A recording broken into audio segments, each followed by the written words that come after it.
여러분 안녕하세요. 세계교회사 6번째 시간입니다.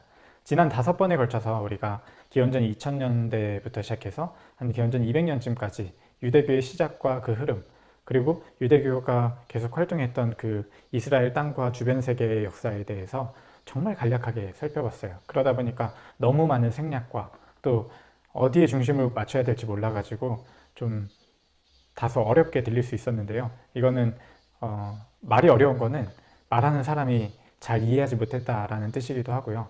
그렇지만 여러분이 그 어떤 내용에 대해서 여러 번 듣다 보면은 어느 순간 그게 알게 되는 경우도 있잖아요. 그런 것처럼 성경과 그 교회의 역사 또 그 주변 세계 역사에 대해서는 여러분이 기독교를 그리스도인으로 사는 한 평생에 걸쳐서 계속 듣게 될 내용이기 때문에 한번 여러 번 듣는 것 중에 한 번 듣는 거라고 생각을 해줘도 좋을 것 같아요.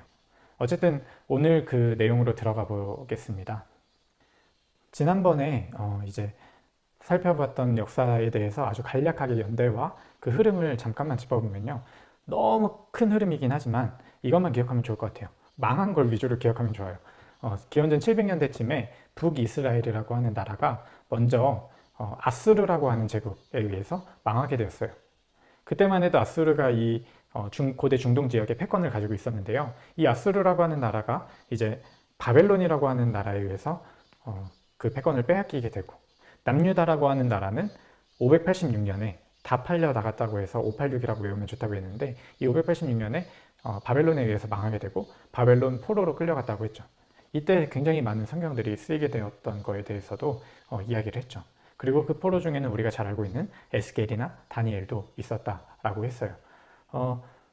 그리고 나서 586년에 이렇게 끌려갔던 사람들이 70년 만에, 72년 만에 다시 이스라엘 땅으로 돌아오게 될 때는 페르시아 왕 고레스의 칙령을 받아서 돌아오게 돼요. 그러니까 이 바벨론이라는 나라도 그렇게 오래가지 못하고 페르시아라는 나라가 일어나면서 메데바사라고도 하는데, 이 페르시아 제국이 일어나면서 바벨론도 이 중동 지역에서 져가는 나라가 되죠.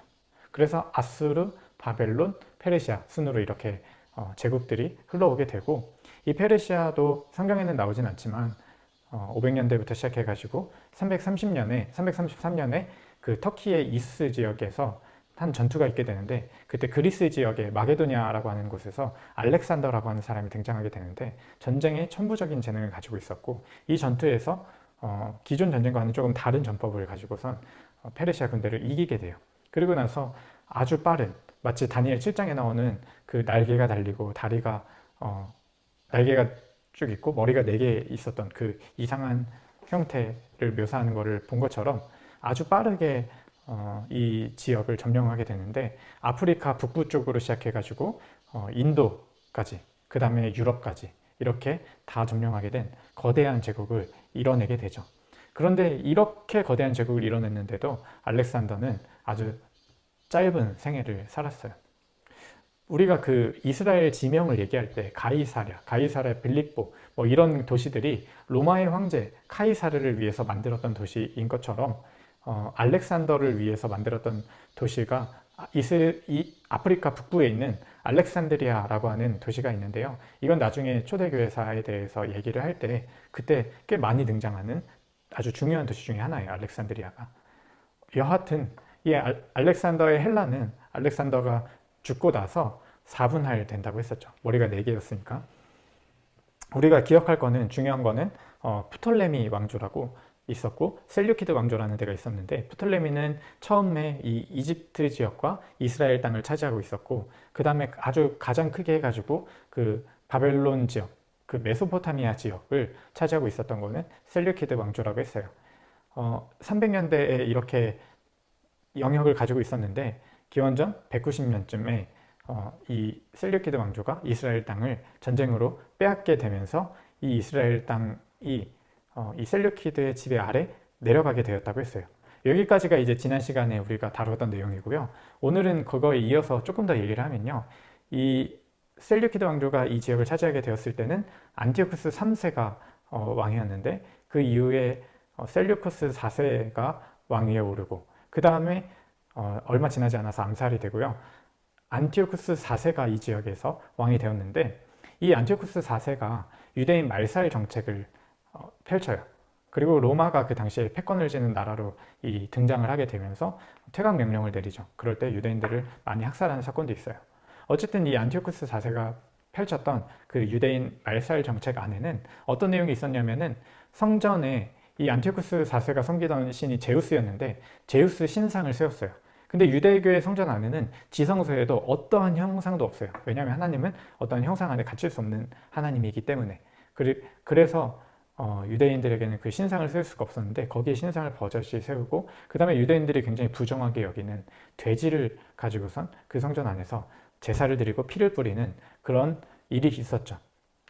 이 안티오쿠스 에피파네스, 신의 현현이라고 하는 에피파네스를 사용한 그 왕에 대해서 유대인들은 에피마네스, 미친놈이라고 불렀다라고 한 것도 우리가 저번에 얘기를 했었죠. 그런데 이렇게 압제를 하고 아주 가혹하게 대하고 많은 사람들이 생명을 잃게 되면은 자연스럽게 어떤 일이 생기냐면은 밀란을 일으키게 되죠. 더 이상 살 수가 없으니까 죽기 아니면 살기다 하는 그런 마음이 드는 거죠. 그래가지고 하스모니아라고 하는 가문이 있었는데, 이 가문에서 꽤 용감한 사람 하나가 등장해요. 유다라고 하는 사람이 등장했는데, 이 사람의 별명이 망치였어요. 망치가 이제 그때 말로 하면은 마카베오였는데, 그래서 이 유다라고 하는 사람을 필두로 해가지고 기원전 167년부터 25년 정도 동안 독립전쟁을 펼치게 돼요. 이걸 통해서 볼 수 있는 것 중에 하나가, 이 유대 사람들에게는 중요한 거는 다윗 왕국을 다시 세우는 게 굉장히 중요해요. 그래서 그 다윗 왕국을 다시 세워서 그 왕자리에 오를 사람이 이 유대 사람들이 기다리는 메시아인 거죠. 그래서 이 유다라고 하는 사람이 다윗 왕조의 재건이라는 걸 목적으로 하면서 사람들의 힘을 모으고 전쟁을 벌이면서 승리하게 되면서, 하스모니아 가문이었으니까 하스모니아 왕조라고 불리기도 하고, 또 마카베오 왕조, 망치라는 별명을 따서 그렇게 불리기도 해요. 어쨌든 이렇게 세워진 나라도 불과 100년을 가지 못하고, 셀류키드 왕조가 물러나고 나서 마카베오 왕조가 이 유다의 땅을 다스리는 동안에 로마도 정신이 없었어요. 다른 쪽을 정복을 하느라. 그러다가 기원전 60년대에 들어서, 이 70년대에 들어서 여기에 땅을 정복하러 원정을 나오게 되죠.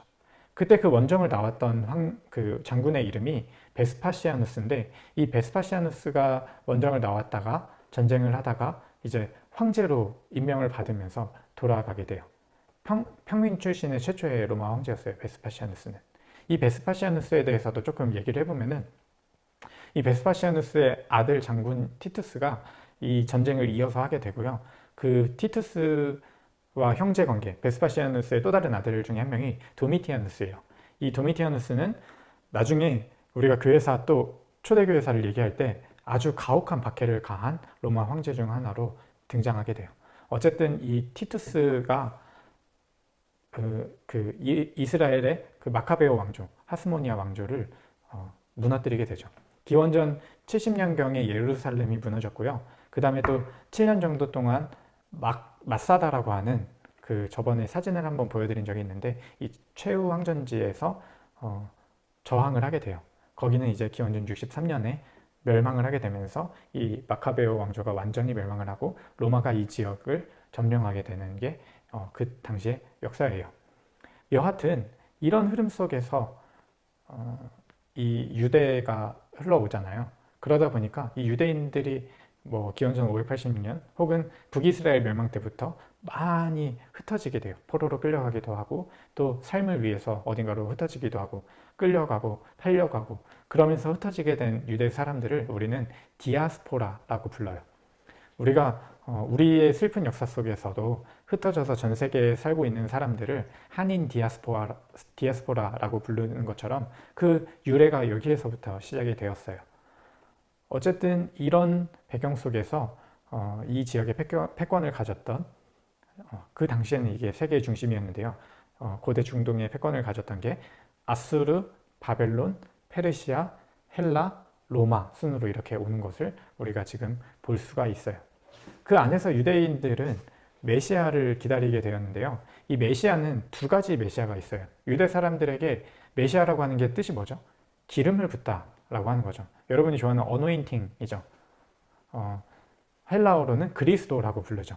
근데 이 두 가지 메시아가 있는데 하나는 왕으로서 다윗 왕이 기름 부음 받은 자였고요. 또 하나는 아론 사독과 같은 대제사장이 기름을 부음 받은 자였어요.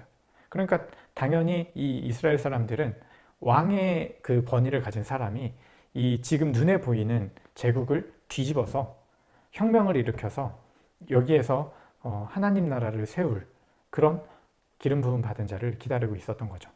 그런데 예수님이 나타나서 자신이 메시아라고 하는데 이들의 기대와는 전혀 다르게 나타났어요.